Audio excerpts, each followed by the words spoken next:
Selamat pagi, selamat siang, dan selamat malam, Ibu Rismawati, selaku dosen pelayanan kepada masyarakat.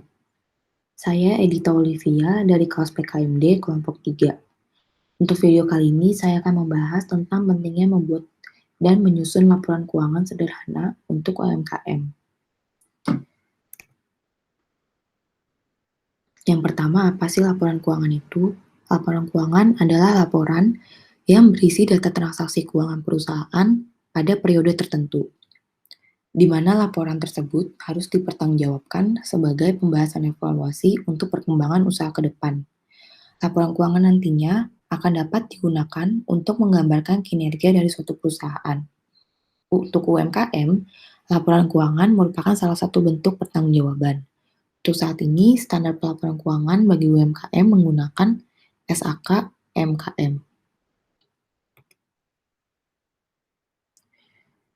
Laporan keuangan UMKM dapat dibuat secara sederhana, yaitu terdapat laporan neraca, laporan laba rugi, dan laporan arus kas.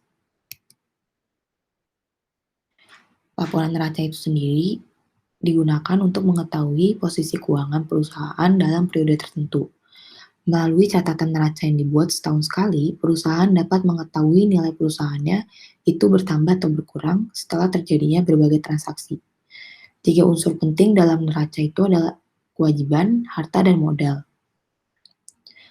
Selanjutnya, laporan laba rugi itu digunakan untuk mewakili pendapatan, keuntungan, pengeluaran, dan kerugian dari kegiatan operasi dan non-operasional. Ketika total pendapatan lebih besar dari total biaya, maka akan menjadi laba bersih. Tapi, sebaliknya jika total pendapatan kurang dari total biaya, maka akan menjadi rugi bersih. Selanjutnya ada laporan arus kas.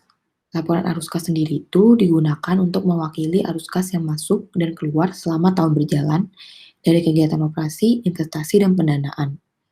Laporan arus kas mencerminkan posisi kas dan setara kas pada awal dan akhir tahun, di mana menunjukkan pergerakan uang tunai selama periode tersebut.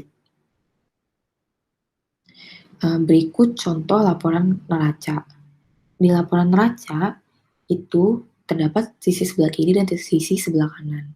Di sisi sebelah kiri itu ada aset, dan sisi sebelah kanan ada kewajiban dan modal.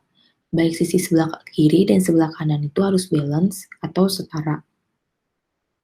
Contohnya itu misalnya total aset semuanya baik lancar dan tetap itu 80 juta. Begitu juga total kewajiban atau total modal itu harus 80 juta. Aset sendiri dibagi jadi dua, yaitu ada aset lancar dan aset tetap.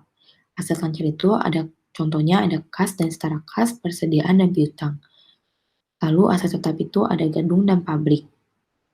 Di sisi sebelah kanan terdapat kewajiban dan modal. Kewajiban itu adalah utang perusahaan kepada kreditur dan pihak lain. Kewajiban sendiri itu dibagi menjadi dua, yaitu ada utang jangka pendek dan utang jangka panjang. Kalau utang jangka pendek itu jangka waktunya hanya 1 tahun, tapi utang jangka panjang itu lebih dari 1 tahun. Selanjutnya itu ada modal. Modal merupakan elemen laporan neraca yang mencerminkan kepemilikan perusahaan. Pada ilustrasi tersebut, modal itu terbagi jadi dua, ada dua yaitu modal disetor dan laba ditahan. Modal disetor itu adalah jumlah kas yang disetorkan oleh pemilik ke perusahaan.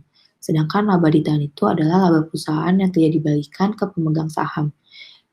Laba ditahan itu disebut juga return earning, di mana akan terus terakumulasi dari waktu ke waktu.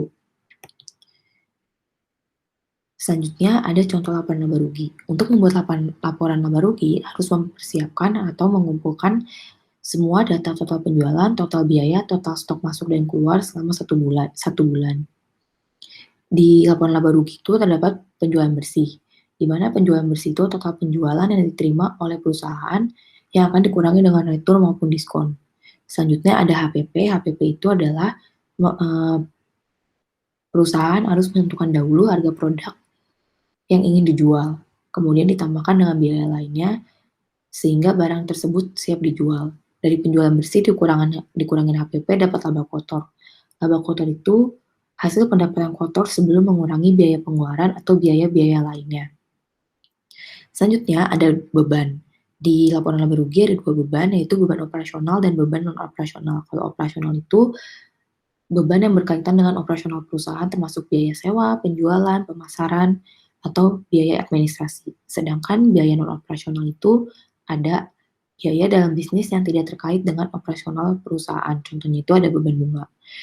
Dari laba kotor dikurangi beban operasional, dapat laba bersih, lalu laba bersih dikurangi beban non-operasional, dapat beban bunga. Beban bunga sendiri itu misalnya kita minjem uang ke bank, maka kita dapat beban bunga.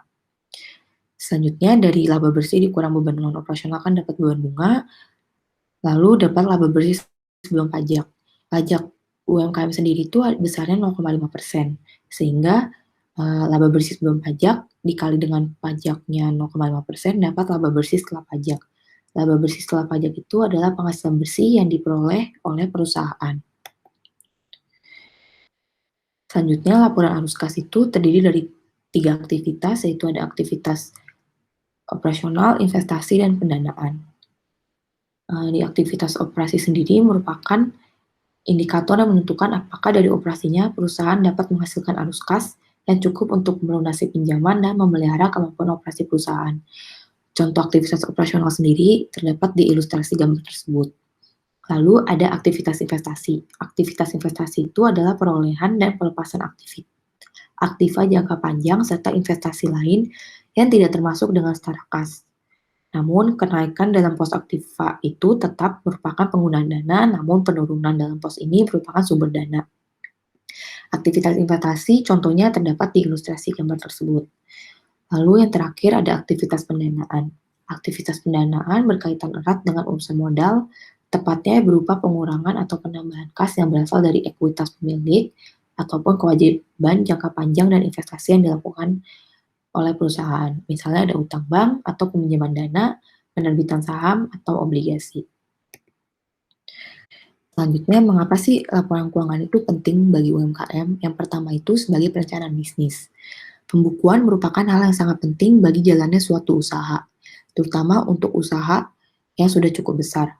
Hal ini dilakukan untuk mengoptimalkan biaya yang dimiliki dan juga sebagai perencanaan.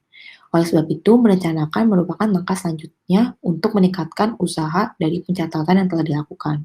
Alasan yang kedua itu dapat mengetahui posisi keuangan setiap bulan, di mana untuk mengetahui jumlah aset dan modal yang dimiliki. Lalu besaran utang perusahaan juga akan terlihat. Jadi pergerakan aset, modal, dan utang akan terpantau jelas. Dan alasan yang terakhir, itu mudah dalam mengontrol biaya. Setiap biaya dalam usaha yang dijalankan perlu dicatat dengan benar dan jelas. Biaya yang perlu dicatat meliputi biaya yang dikeluarkan untuk produksi dan biaya untuk operasional. Setiap rincian biaya yang tercatat dalam laporan keuangan akan membantu UMKM untuk menentukan besaran harga produksi. UMKM juga akan terbantu dalam menghitung besaran untung dan rugi.